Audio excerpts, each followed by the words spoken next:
Ora, boa noite a todos e todas. Muito bem-vindos, bem-vindas. É uma grande alegria podermos estar aqui hoje à noite com todos e todas vocês. Hoje é um dia especial, né? Dia de nosso encontro de Bonhoeffer em Contexto. E hoje nós temos aí o queridíssimo professor Carlos Caldas, né? Que vai estar nos trazendo a temática de hoje à noite.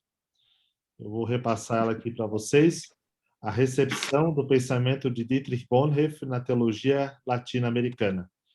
Professor Carlos Caldas, a maioria de vocês o conhece, é professor da Pontifícia Universitária Católica de Minas Gerais e é também vice-presidente da Sociedade Internacional Bonhoeffer, Seção Brasil. Tá?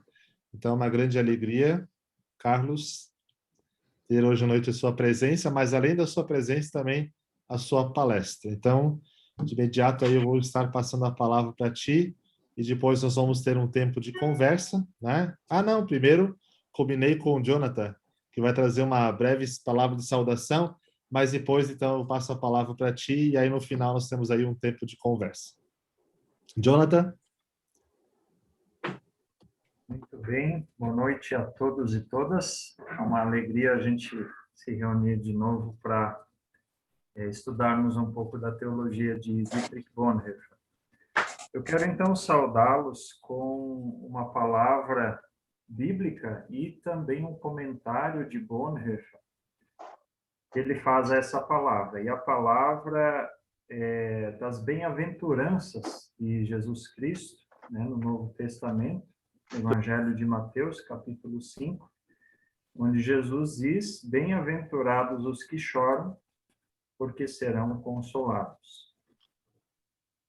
Eu penso que é uma palavra bem atual para nossos dias, né? Vivemos dias difíceis e pesados, onde muitos choram. E nós, discípulos de Jesus, temos chorado também. E Bonhoeffer, ao comentar esse versículo, ele vai dizer exatamente que os discípulos são aqueles que choram, né? E ele vai explicar por quê. Ele vai dizer o seguinte, né? Eles choram sobre o mundo, sua culpa, seu destino e sua felicidade. Enquanto o mundo festeja, ficam à parte. Enquanto o mundo brada, goza em vida, os discípulos choram. E aí, um pouco adiante, ele vai explicar mais, ele vai dizer: ninguém tem mais compreensão para com o mundo e para com os seres humanos do que a Igreja de Jesus. Ninguém os ama tanto quanto os discípulos de Jesus. E por essa razão, então, de fora, por isso choram, né? Então, a razão pela qual nós devemos chorar enquanto discípulos de Jesus e discípulas de Jesus é pelo fato de sabermos do mundo, de sabermos para onde o mundo vai, né? Sabermos o seu destino e pela compreensão que nós temos com o mundo, né? Isso é interessante de Bonhoeffer, né? Ele vai dizer pela compreensão que nós temos com o mundo, né? E ninguém compreende tão bem o mundo, né?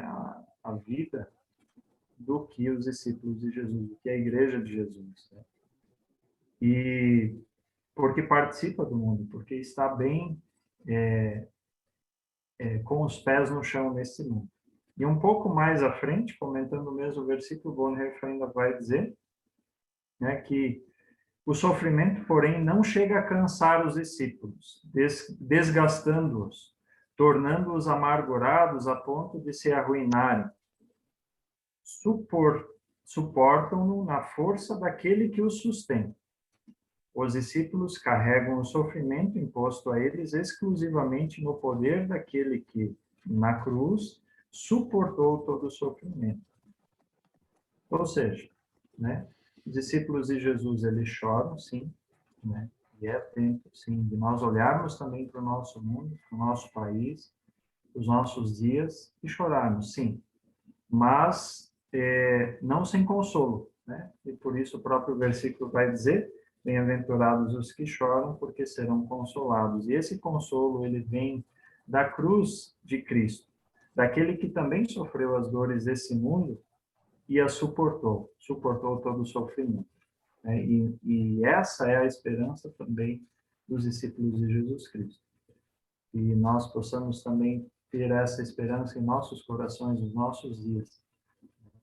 E pensando bem em teologia, a recepção da teologia de Bonhoeffer na América Latina, eu acho que faz todo sentido, né? Olharmos para o nosso contexto, né?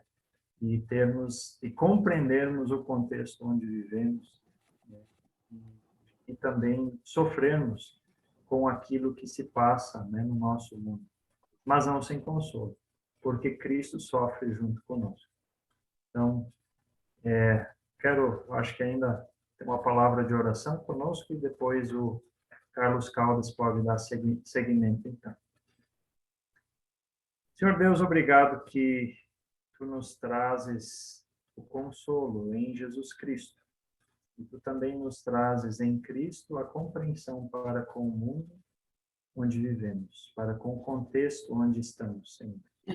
Obrigado que nós podemos viver dentro desse mundo e saber que tu tens um propósito, tu tens uma palavra de esperança e salvação para o mundo. E também pensamos no nosso país, bem especificamente o Brasil.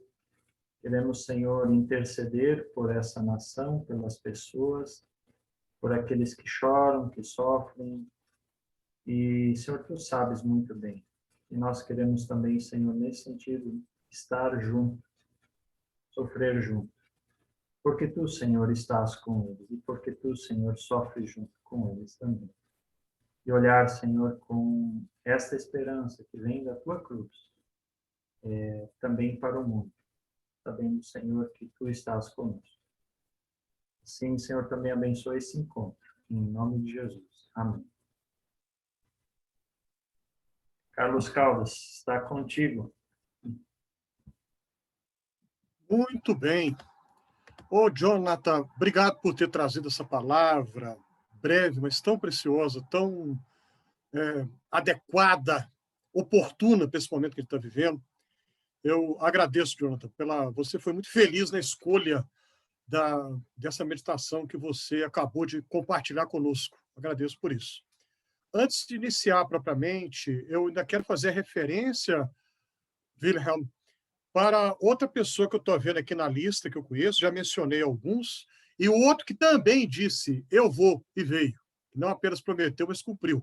Então, deve ser a quarta ou quinta pessoa, né, que eu faço referência nesse sentido. É o Gerson Lourenço Pereira, que também é estudioso de Bonhoeffer.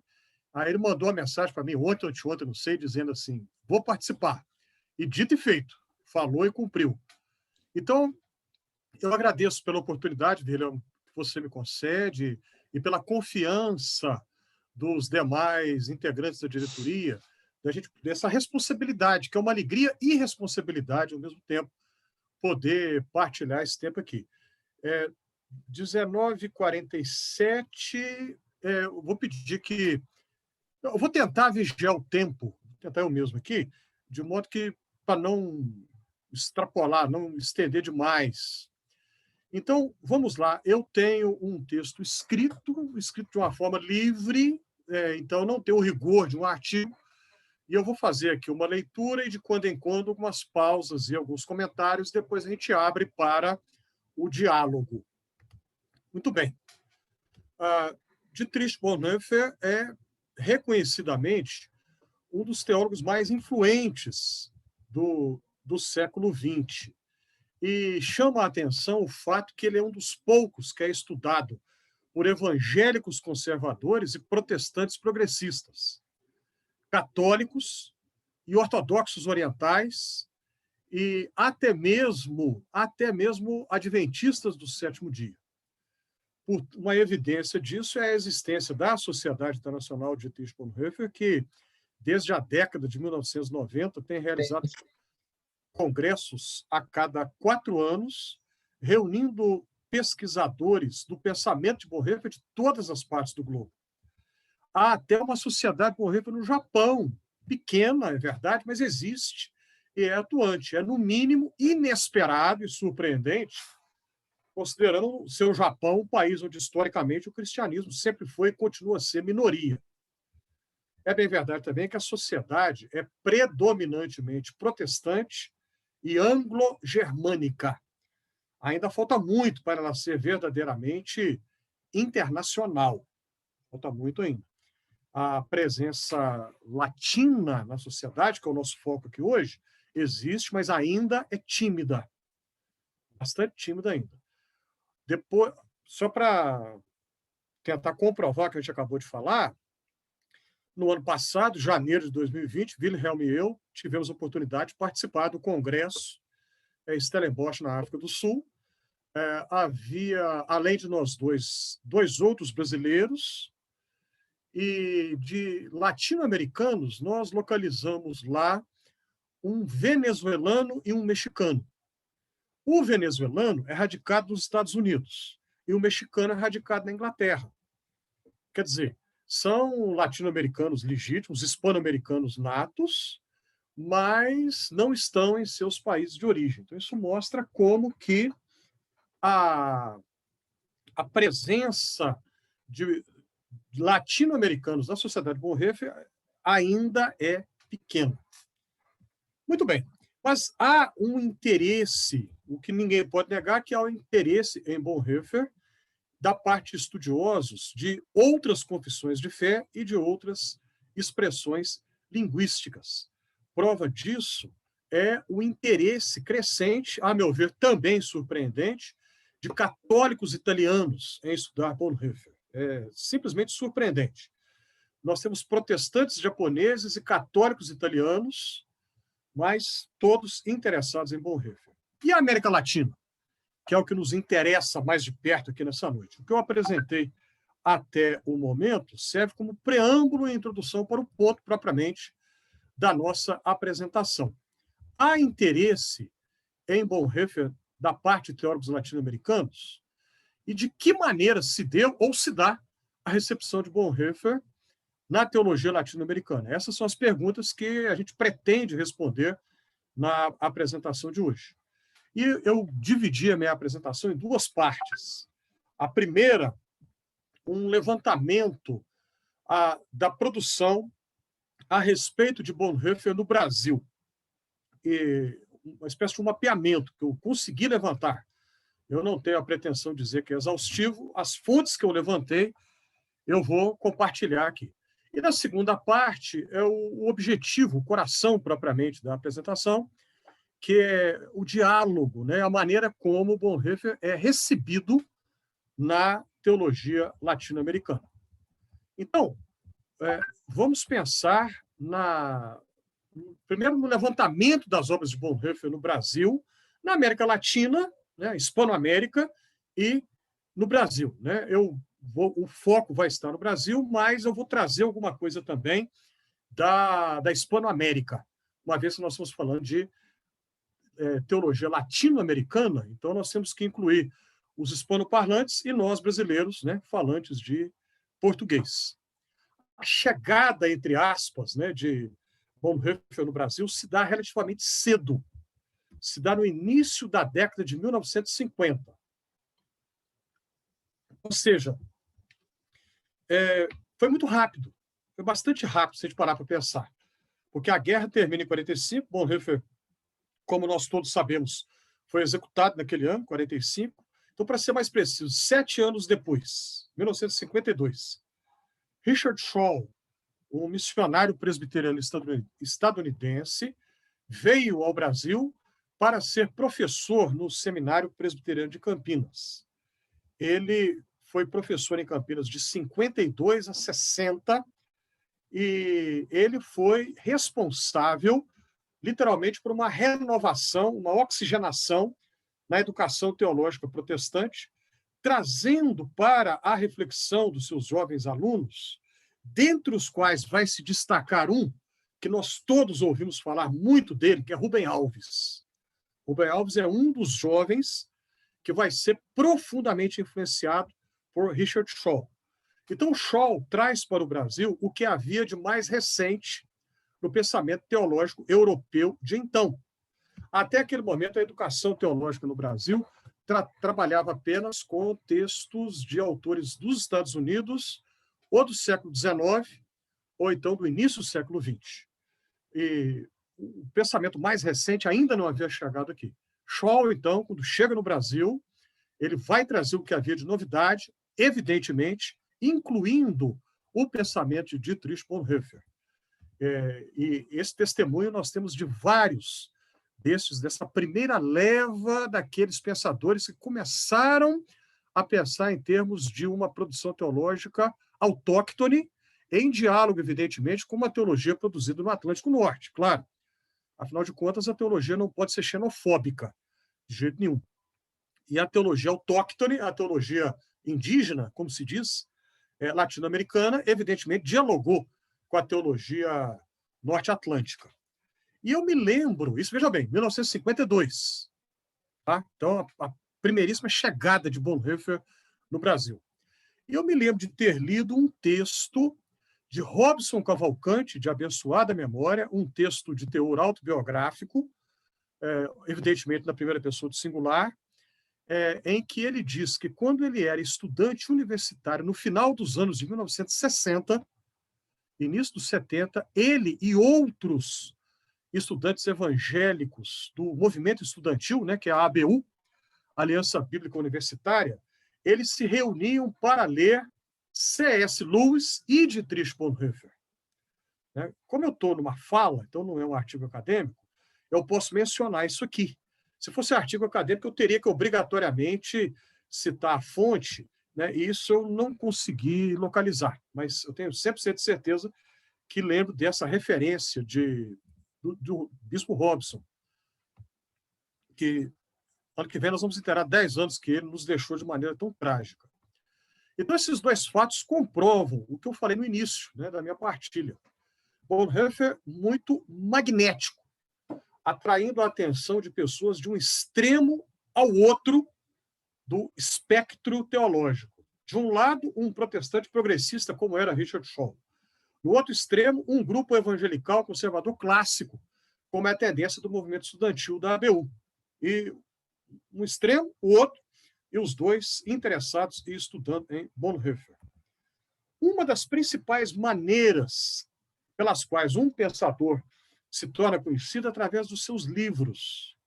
No levantamento que eu fiz, eu descobri que já na década de 1960 havia livros de Bonhoeffer publicados no Brasil. Curiosamente, isso que chama a minha atenção. Quem lançou isso? A editora Paz e Terra, uma editora não religiosa, não cristã, enfim, uma editora acadêmica. E isso é muito interessante, é surpreendente também, porque a Paz e Terra, nos seus tempos áureos, ela teve figuras como Celso Furtado e Fernando Henrique Cardoso no seu conselho editorial. E, como eu disse, peço permissão para repetir, nunca foi, não é até hoje uma editora teológica, mas ela foi a pioneira em lançar no Brasil autores como Oscar Cullmann, na área de estudos bíblicos, Harvey Cox, Thomas Altizer, William Hamilton e o citado Dietrich Bonhoeffer, né? Em uma edição do Resistência e Submissão. Isso, década de 60. Na mesma década de 1960, Ernst Bernhard, um alemão radicado no Brasil, publicou uma biografia de Bonhoeffer pela extinta Casa Publicadora Batista. Essa casa publicadora fechou as portas há muitos anos, mas, vejam bem, na metade da década de 60, 20 anos depois do falecimento de Bonhoeffer, Bernhard publica No Caminho para a Liberdade, Vida e Obra de Dietrich Bonhoeffer.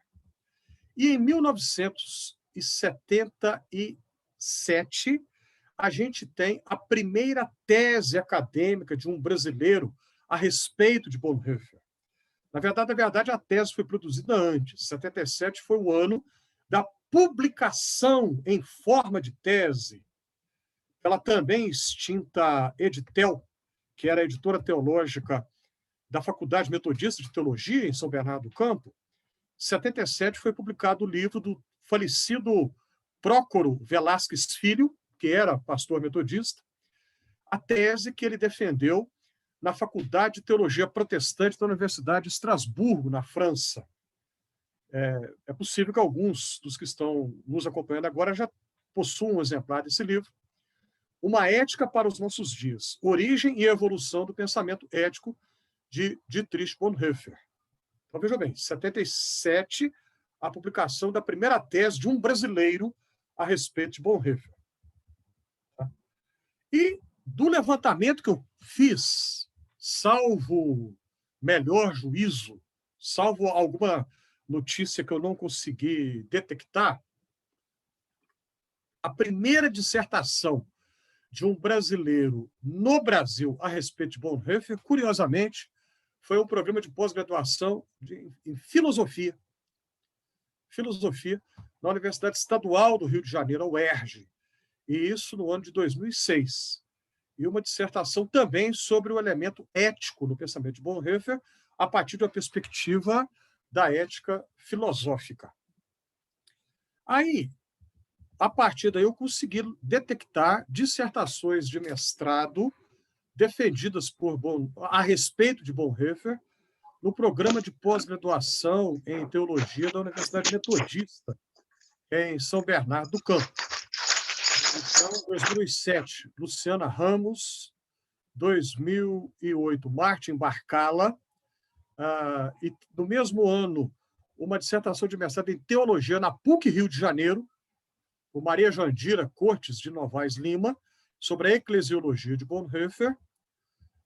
2009, o Gerson, que está aqui conosco.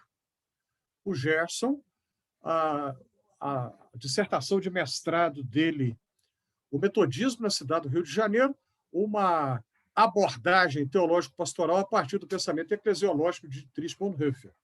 Então, dissertação de mestrado em teologia, programa de pós-graduação da PUC Rio de Janeiro.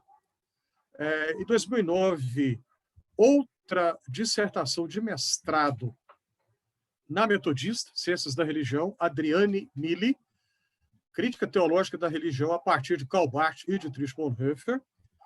E depois eu consegui localizar 2 dissertações no programa de pós em teologia da PUC Rio Grande do Sul, por influência do professor João Érico Rames, que é católico e estudioso de Bonhoeffer há muitos anos. Eu vou mencioná-lo daqui a pouco outra vez. Então, isso só comprova aquilo que ele dizia, que Bonhoeffer é magnético e atrai pessoas, ele ultrapassa todas as fronteiras de confessionalidade e de expressão linguística e geográficas também. Tá?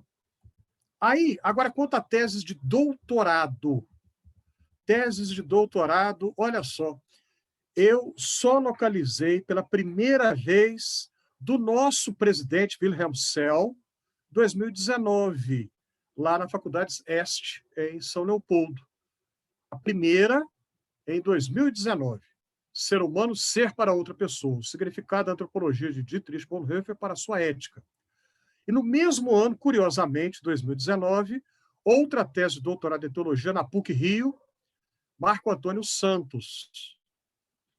Igreja presente e atuante no mundo, interpretação da proposta de cristianismo arreligioso, à luz do conjunto de Dietrich Bonhoeffer, à luz do conjunto de sua teologia.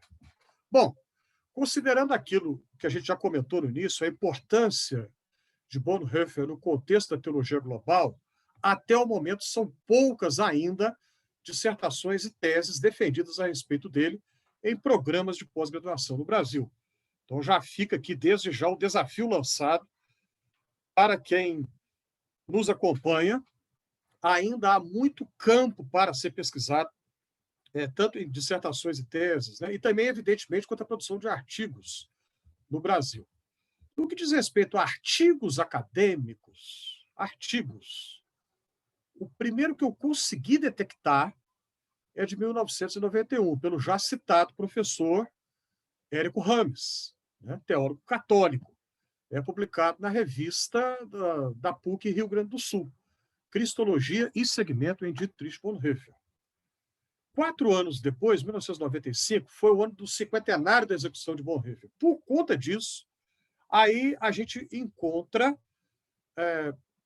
um, dois, três, 4 artigos. 4 artigos a respeito de Bonhoeffer no ano 1995. 2 deles publicados em Estudos Teológicos, lá da EST, de São Leopoldo, um publicado no Simpósio da AST e um publicado na revista Vox Scripturae. Depois disso, olha só, eu só fui encontrar artigo a respeito de Bonhoeffer em 2006, 11 anos depois.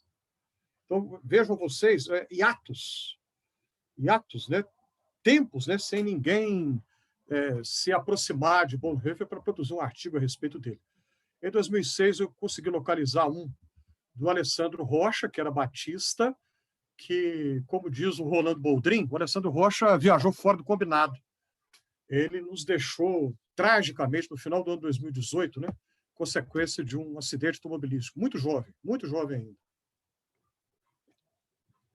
E depois, a partir de 2008, a gente vai encontrar artigos de Bonhoeffer, e eu vou pedir, com todo o respeito do mundo, permissão para mencionar alguns artigos que eu tive a alegria de publicar.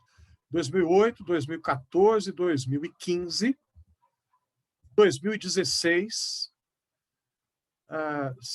sendo que destes, o de 2015 foi publicado na revista do Programa de Pós-Graduação em Sociologia da Federal do Rio Grande do Norte.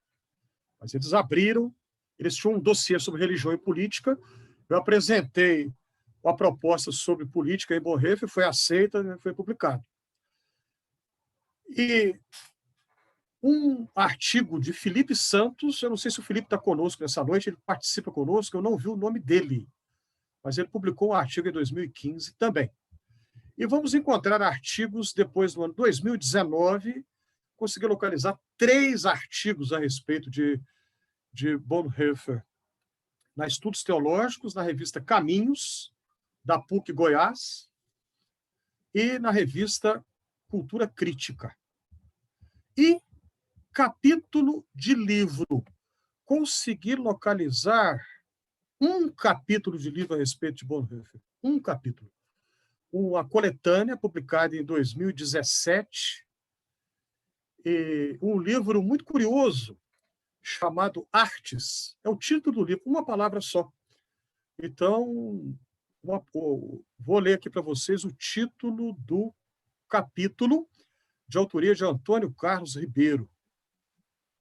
De Lutero a Hitler, uma nova imagem da Alemanha. Bonhoeffer e a ousadia da fé diante do regime nazista. Como a revista chama-se, o livro, perdão, chama-se Artes, o texto de Antônio Carlos Ribeiro é recheado de reprodução de selos publicados na Alemanha com a imagem de Bonhoeffer, e fotos do campo de concentração, onde ele ficou os seus últimos dias, onde foi executado. Enfim, é uma mescla de texto e imagem, né, e comunicação visual. Então, esse levantamento que eu fiz permite que a gente tenha algumas conclusões prévias, algumas conclusões preliminares. Só um segundinho.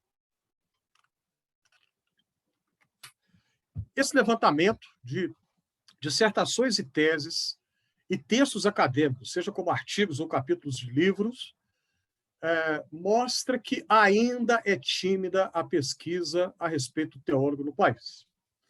Agora, não se pode deixar de observar a acolhida de alguns desses textos em programas de pós-graduação e periódicos acadêmicos fora do âmbito da teologia e das ciências da religião. Isso é muito curioso, muito curioso. O programa de pós-graduação em filosofia aceitar uma proposta de pesquisa sobre Bonhoeffer, uma revista de um programa de ciências sociais, interessantíssimo isso. Outra conclusão preliminar é que se observa desde a última década, um aumento que nos parece crescente pela teologia bonhoefferiana, o que, sem dúvida, consideramos como saudável para a reflexão teológica e para a vivência da fé cristã no Brasil.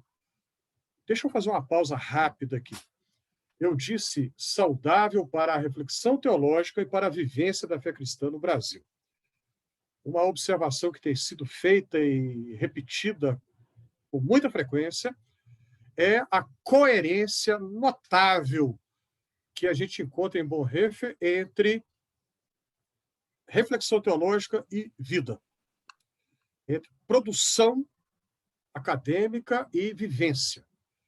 Ou seja, ele não foi apenas um teólogo especulativo, teórico, mas alguém que encarnou aquilo que ele acreditava e aquilo que ele escreveu e ensinou. Ele levou isso a sério, né, com a sua vida.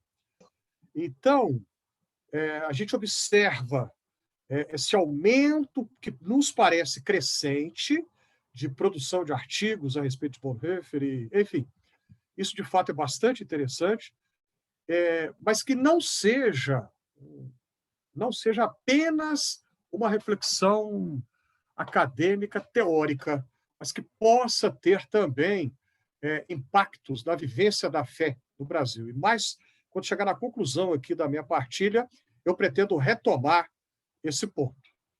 Muito bem.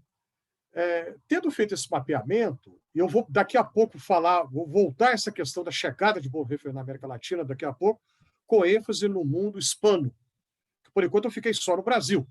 Então, eu pretendo comentar sobre o mundo hispano na próxima parte da minha fala, que é onde eu pretendo mostrar pontos específicos da teologia de Bonhoeffer, como eles foram recepcionados por teólogos latino-americanos, tanto católicos como protestantes também. Vamos prosseguir, então. Então, a gente eu entendo que é possível traçar uma espécie de, entre aspas, árvore genealógica, que permite que a gente visualizar como que alguns teólogos latino-americanos eles têm, por assim dizer, uma ascendência bonhoefferiana. São descendentes do pensamento teológico de Bonhoeffer.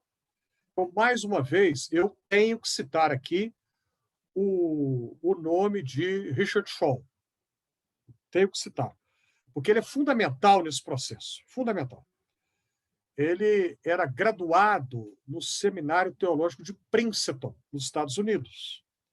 Lá em Princeton, ele foi aluno de John Mackay, que é o famoso escocês com alma latina.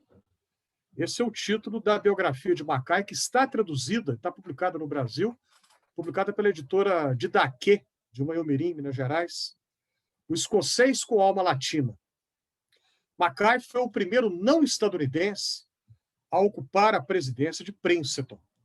Ele foi missionário de carreira no Peru, missionário por muitos anos no Peru, e teve passagens rápidas no Uruguai e no México. Só depois de ter passado pelo Peru por muitos anos, no Uruguai e no México, períodos menores, aí ele vai para os Estados Unidos, vai para Princeton e vai ocupar a direção do seminário. Lá nos Estados Unidos eles falam presidência, né?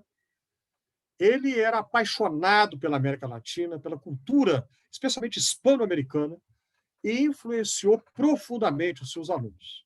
Portanto, muitos dos ex-alunos de Mackay escolheram a América Latina como campo de atuação missionária logo após a formatura. Richard Shaw foi um destes, um de tantos.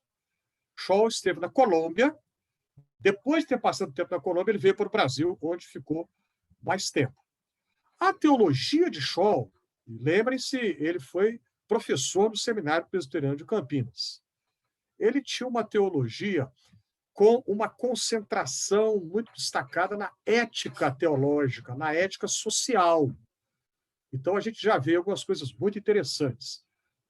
Não uma ética individual, mas uma ética social, uma ética do coletivo, e não apenas uma ética da pessoa, como é tradicional acontecer na educação teológica de um evangelicalismo conservador, ou diria talvez muito conservador. Essa ênfase de Shaw na uma teologia com concentração na ética e ética social, a partir de um viés teológico, evidentemente, Shaw aprendeu de Paul Lehmann, que foi o orientador de doutorado dele. O Shaw, o doutorado dele foi em Princeton, onde ele foi professor. E ele foi orientando de Paul Lehmann. Esse Paul Lehmann, os estudiosos de Bonhoeffer sabem de quem eu estou falando. Era um norte-americano de origem alemã, ele falava alemão fluentemente, e ele tinha sido colega de Bonhoeffer na década de 30, no seminário Union de Nova York, naquela famosa primeira passagem de Bonhoeffer nos Estados Unidos. Então, Lehmann era amigo de Bonhoeffer, eles tinham laços, vínculos de amizade muito fortes. E eu localizei na internet o obituário de Paul Lehmann, o obituário publicado no New York Times. E no obituário diz que Lehmann foi até o porto de Nova York para se despedir de Bonhoeffer em 1939, da segunda passagem de Bonhoeffer nos Estados Unidos, e a Beatriz Melano, que é uma teóloga metodista uruguaia, que eu vou tornar a mencionar daqui a pouco. Beatriz Melano, ela tem um texto em que ela narra na primeira pessoa do singular que ela foi aluna de Lehmann também, assim como Richard Shaw, Beatriz Melano também foi. E ela fala que lembra do Paul Lehmann falando na sala de aula, em Princeton, que ele, Lehmann, insistiu com o Bonhoeffer, não volte para a Alemanha, não volte, fica aqui. Mas que o Bonhoeffer, não, eu tenho que voltar, eu preciso. E, enfim, o Lehmann deu esse testemunho em aula, em sala de aula para os alunos dele. Beatriz Melano recorda isso e escreve um texto publicado no boletim do seminário de Princeton. Muito bem. Então, observe, Lehmann aprendeu com Bonhoeffer, que ensinou para Shaw, que ensinou para vários de seus alunos, dentre estes, eu vou ter que mencionar a segunda vez, Rubem Alves. Lehmann também foi o responsável por introduzir o pensamento de Bonhoeffer para os hispano-americanos, como, por exemplo, a Beatriz Melano.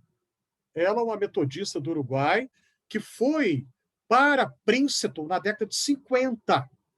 Lá ela teve contato pela primeira vez com a teologia de Bonhoeffer a partir dos contatos com Lehmann. Ela foi aluna, na mesma época. Não, o Shaw já tinha saído, já não era aluno nessa época. Mas, enfim, eles foram contemporâneos, Beatriz Melano e Shaw, em Princeton. Então, quando a Beatriz e outros hispano-americanos voltaram para os seus países, eles trouxeram com eles a teologia de Dietrich Bonhoeffer. Beatriz Melano, ela vai para a Argentina depois e foi ser professora no legendário ISEDET, o Instituto Superior Evangélico de Estudos Teológicos.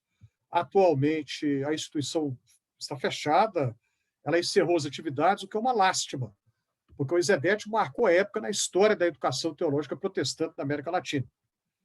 E a influência da teologia de Bonhoeffer foi muito destacada na teologia ensinada no ISEDET. Jovens pensadores protestantes latino-americanos que, a partir desta influência, recebida por professores que aprenderam com Lehmann, construíram ou sugeriram uma teologia da praxis, que mais tarde viria a ser identificada com uma teologia da libertação. Agora eu tenho que citar outro metodista, coincidentemente também uruguaio, o Júlio de Santana, Julio, como eles dizem em espanhol, que foi professor aqui no Brasil na primeira geração, na primeira leva de professores do programa de pós-graduação em Ciências da Religião da Metodista, lá no Rude Ramos. Ele é da primeiríssima geração, na década de 70.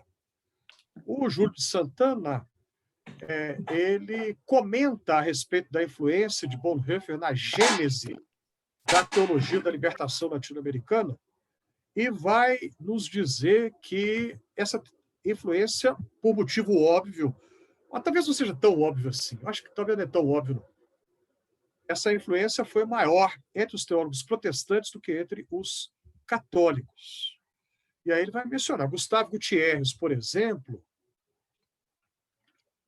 Gustavo Gutierrez, no seu clássico Teologia de la Liberación, baseia a definição teológica de liberdade dele no Criação e Queda, de Dietrich Bonhoeffer.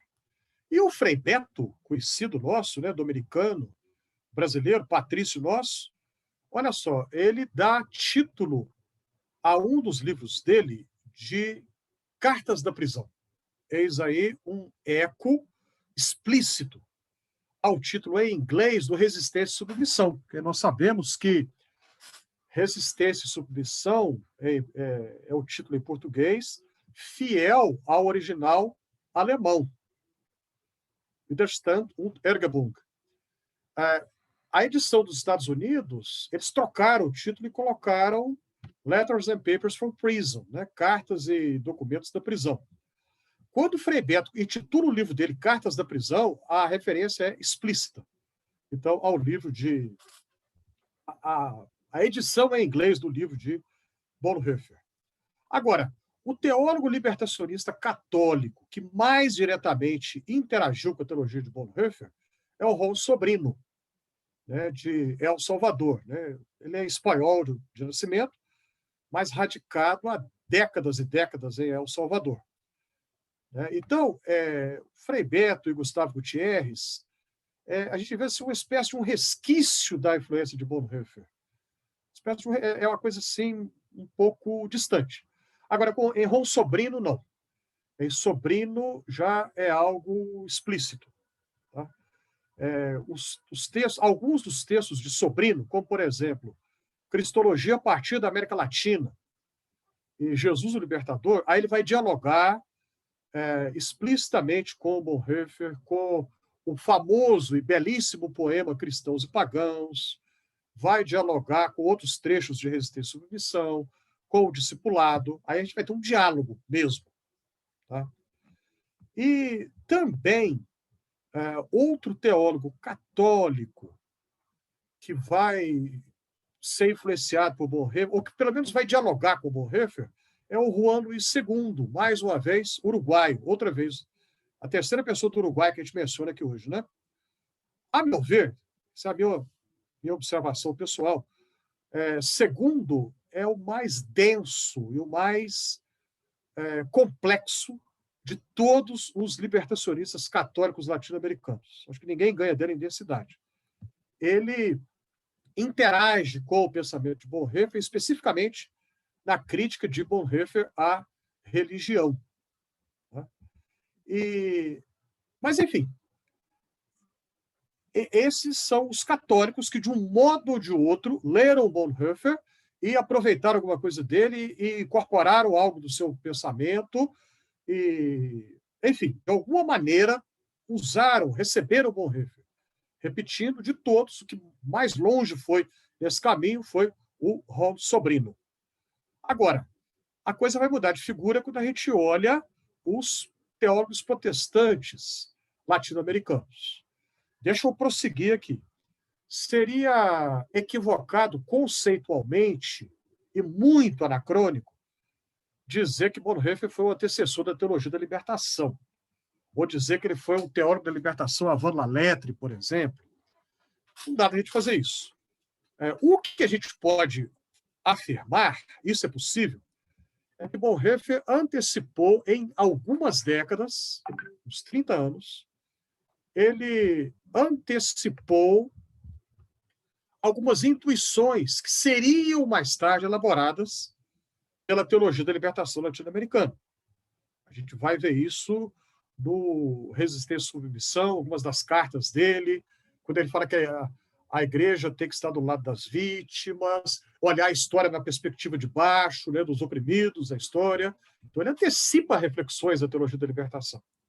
Mas a gente tem que destacar aqui o óbvio. O caminho teórico trilhado pela teologia da libertação latino-americana é completamente diferente daquele trilhado por Bonhoeffer. Né? Então, por isso que a gente não pode cometer um erro conceitual de dizer que ele é um pai da teologia da libertação. Acho que seria muito, pelo menos tanto quanto eu entendo, seria bastante forçado.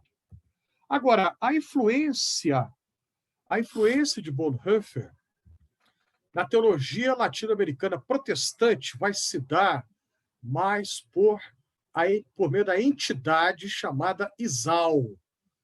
Eu não sei quantos dos que estão nos acompanhando agora sabem do que se trata. ISAL é uma sigla, Igreja e Sociedade na América Latina. O Rubem Alves participou muito da ISAL, o jovem Rubem Alves, né?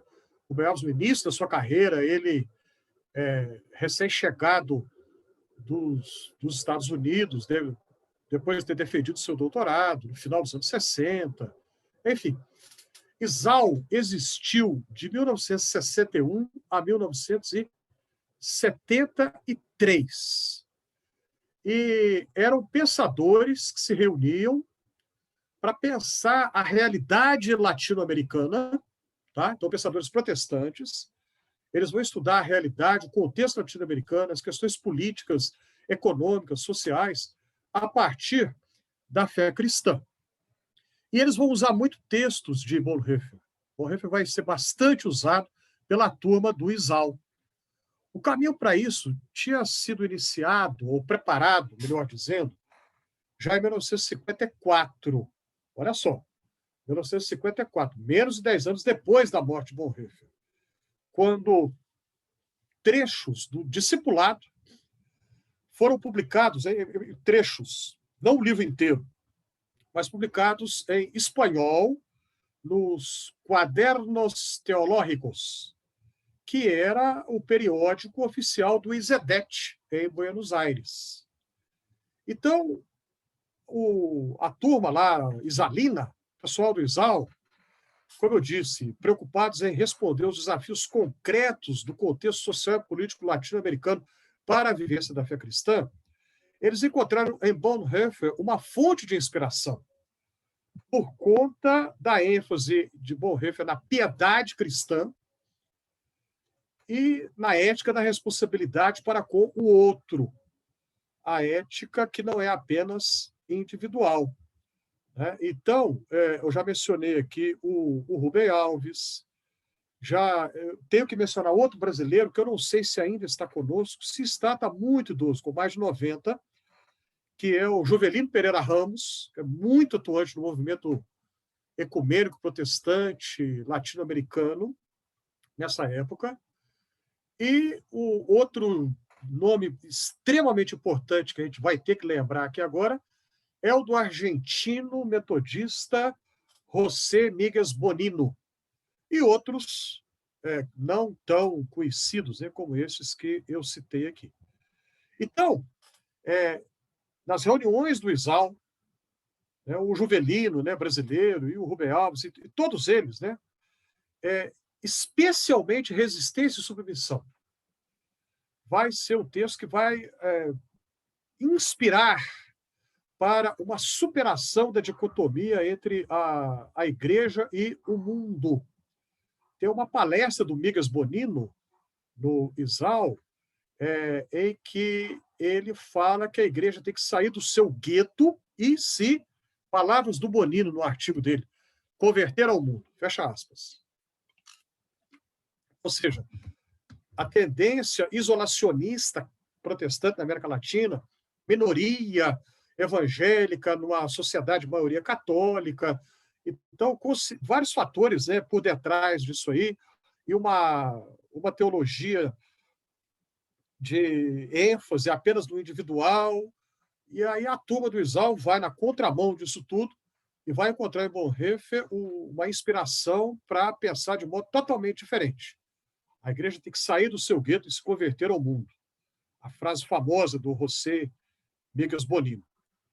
Então, eu não sei se seria forçado, nossa, quase 8h30 já, deixa eu tentar ser mais rápido aqui, não sei se seria forçado afirmar, mas parece que a turma, o pessoal isalino desenvolveu, entre aspas, não de uma maneira sistematizada, mas uma, entre aspas, teologia da história.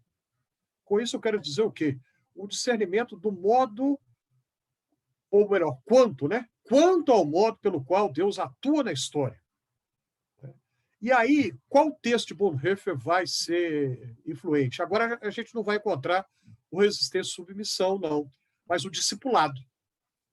O discipulado, porque o pessoal do ISAL entendeu, interpretou o discipulado na perspectiva do segmento responsável de Jesus Cristo no mundo, na sociedade.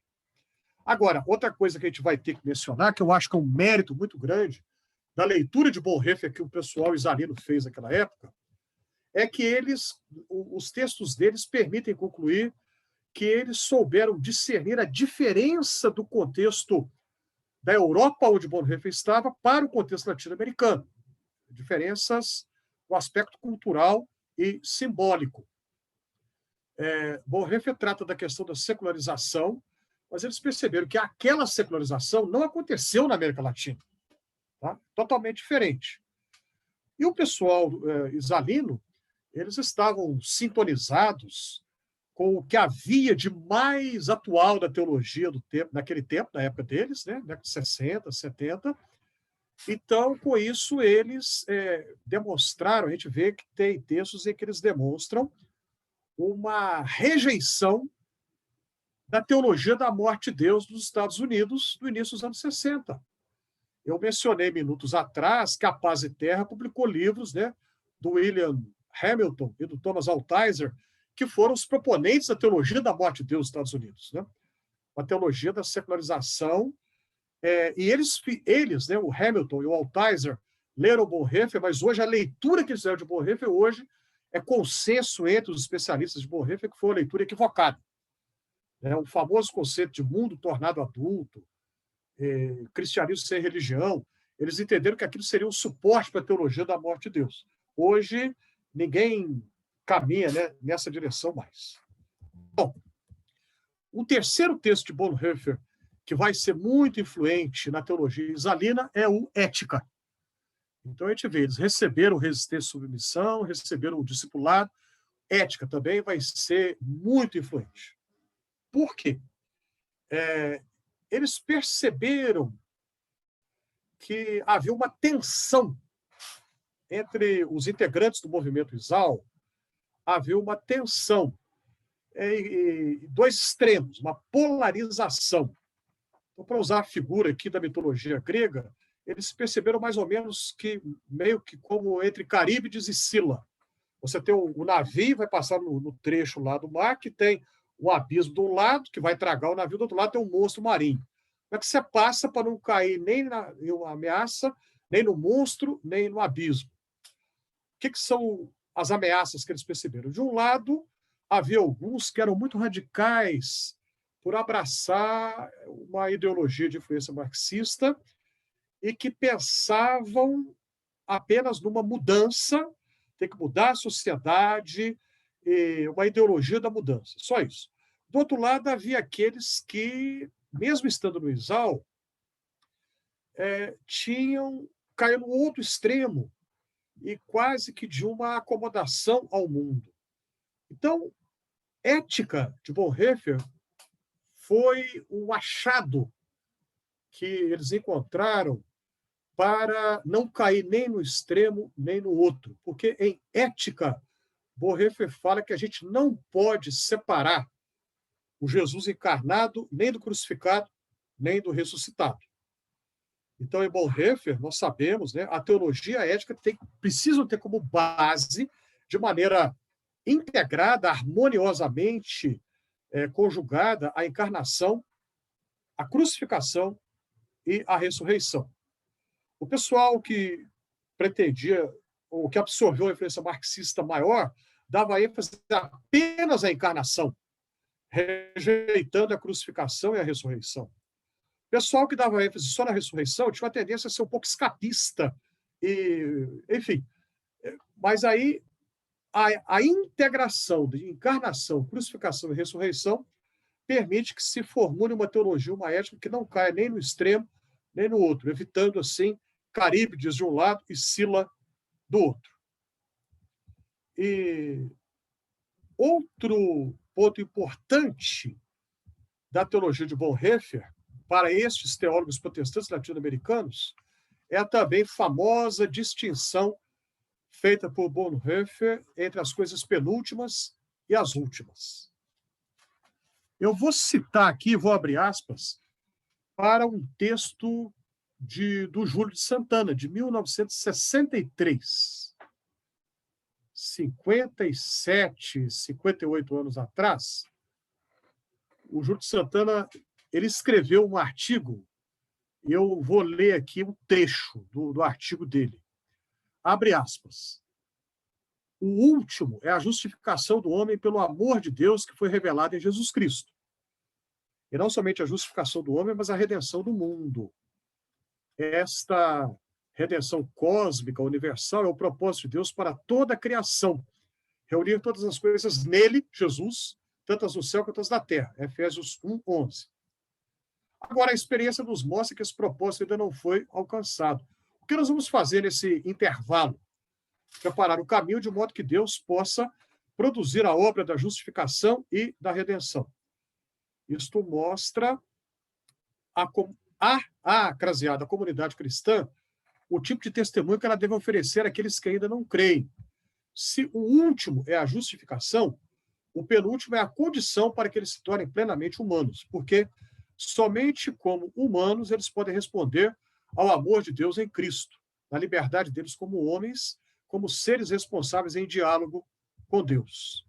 Então, a gente vai ver aí uma influência do terceiro capítulo da Ética de Bonhoeffer, tá? no Júlio de Santana, essa questão de preparar, né, o caminho.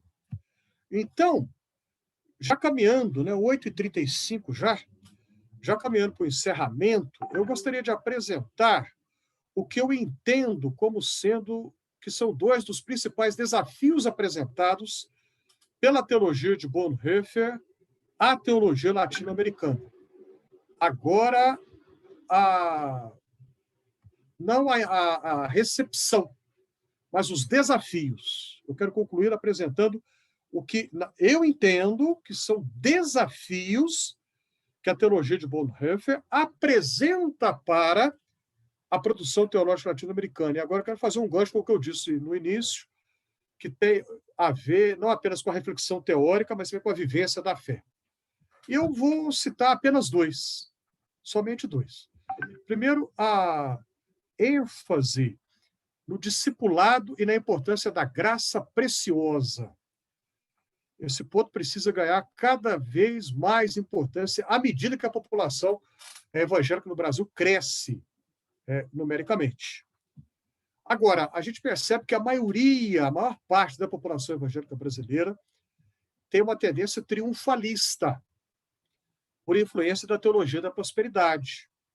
E nós vemos também, aliado a uma união, não vou dizer união, mas uma aproximação, melhor dizer assim, uma aproximação que aparentemente impossível, mas que é preocupante, a meu ver.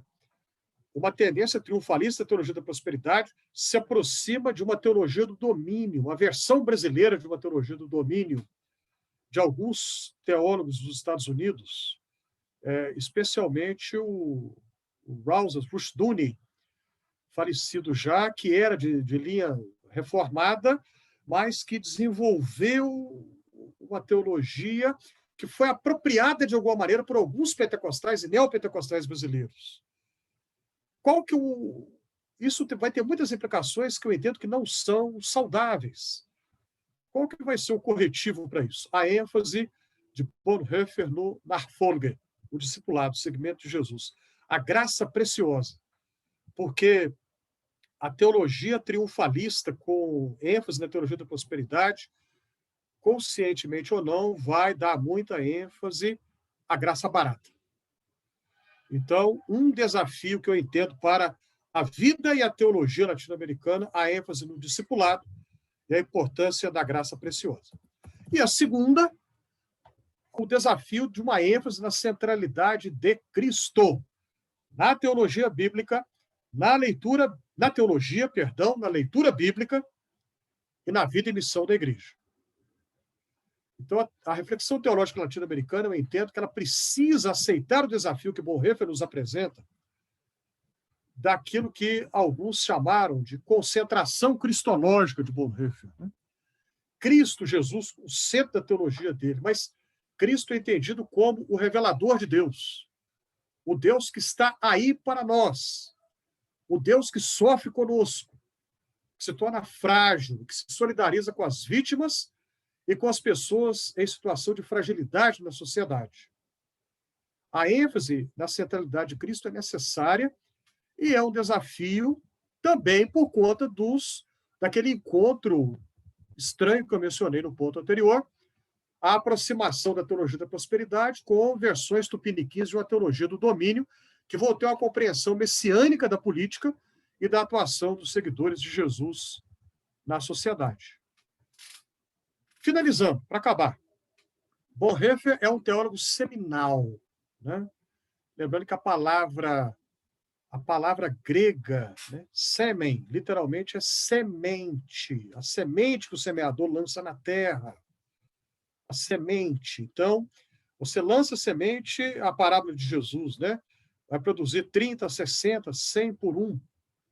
Então, um pensador como Bonhoeffer, seminal, ele tem sementes que nós podemos lançar no nosso solo da nossa teologia latino-americana, que poderão produzir muito frutos, árvores que vão produzir frutos bons. Os desafios estão lançados e que Deus nos ajude para que nós tenhamos sabedoria para aceitá-los. Eu agradeço a atenção de vocês todos. Muito obrigado, Carlos, pela excelente exposição, com tantos detalhes, né?